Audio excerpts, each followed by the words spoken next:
In today's journey, we'll be showing you the quickest and easiest way to make a yeast starter, the proper way. But of course, feel free to let us know your secret recipe down in the comment section below that's way better than this. But time's a-wasting. Let's start with 1 can of proper starter, shaken vigorously, to make sure that the sugar is completely dispersed evenly. Of course, we will want to sanitize everything, to grow the right fungi. So with everything sanitized, we're ready to open the can. Of course, this isn't carbonated, but it will still foam up a bit. So carefully pour it into your Erlenmeyer flask or whatever you will be fermenting your starter in. Links to all items used in this video will be available in the description below. And for those still trying to figure out where the massive time savings comes from, it's because we don't have to heat or cool this starter. It's all at room temperature already. But let's save the debate to the end, in about a minute. Because right now what you should be doing is adding 500 milliliters of bottled or boiled water to the mix. However, if you use boiled water, you may be defeating some of the purpose. May as well use malt extract at that point. Use your tap water at your own risk, as it may contain bacteria that's not harmful to you, but may create off flavors. Don't quite know why Phil just added that bit of extra water, as it was unneeded. If you add too much water, it's not a big deal. Don't worry about it. Do, however, worry about sanitizing the outside of the yeast container. You wouldn't want to include an external interloper at this point. In fact, that's the very reason why Phil is wearing protective gloves, not to protect him, but to protect the product. And give it a few jiggles before you pitch the yeast into the starter, and there you have it. We're basically done in less than 1:40. And there is my main argument on why proper starters are the best starters, and it has to do with time management. We got through that fast. That means I can get to the better parts of brewing quicker. Speaking of which, let's get to the better part of this video by skipping the fact that, of course, you're going to use a stir plate, and you're going to cover loosely with aluminum foil, and you're going to turn the stir plate on. And then in about 24 to 48 hours, your yeast starter will be ready to use however you deem fit. But let's start addressing some of those inevitable comments. Yes, it is something you will have to spend money on, but most people also have to spend money on malt extract. And what is that savings that you get by producing it yourself?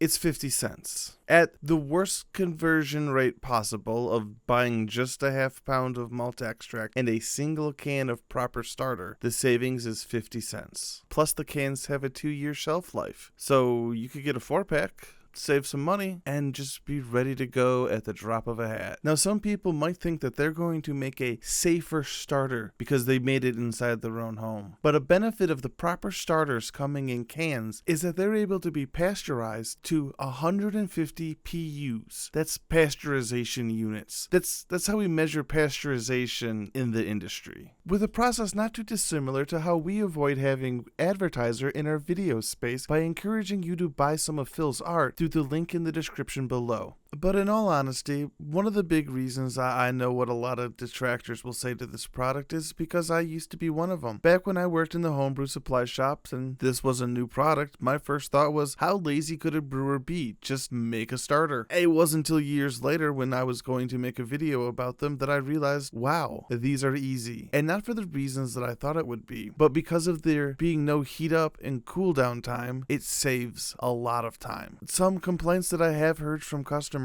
is they prefer that their Erlenmeyer get hot so that they know it's clean. They don't trust where the sugars come from. Some people think that you have to match the malt extract to the style of beer or you'll get off flavors. And of course, some of my favorite complainers are the ones that think that you have to hop your starter like it's going to be a little tiny beer to match the beer they're brewing. Like, they want it to be as complicated as possible so that they can tell other people that they're a brewmaster. I mean, I'm not going to tell them to stop if that's what makes them happy and makes them feel like brewing from week to week, but it is not something that should be encouraged for first-time brewers to have to do. That's just extra work for no reason. Short of collecting extra runoff from an all-grain batch of beer, there's not really a lot of ways that you can improve on the convenience of a proper starter can. And if you want to go on a tirade of how a proper starter can could lead to contamination, well, then you probably shouldn't trust this yeast either, because it's made by the same company. Worried about where the sugars come from? Well, let's take a quick look at what the ingredients are. Water, barley malt extract, nutrient-enriched inactive yeast. Oh, how about that? That mysterious ingredient was nutrients. And for those people that are worried about using the wrong kind of malt extract for the style of beer, Please keep in mind that most beers are barley flavored. That's something most of them have in common. So unless you're doing a gluten-free beer or a 100% wheat beer for some reason, there's a traditional one out there, then you're going to be fine. And if you're that worried about it, you can always decant by putting the starter into the refrigerator for 12 hours before pitching, letting the yeast fall out, and pouring off the top liquid. But even if you were to put in the whole amount of the starter into a 5-gallon batch of beer, that would make the dilution rate 1:20. You're not gonna taste that difference. And if you do, you're an amazing brewer with a super tasting tongue, and power to you. But hey, would you look at the time? It's already getting close to that 6-minute mark, and we've already made 2 different batches of starters.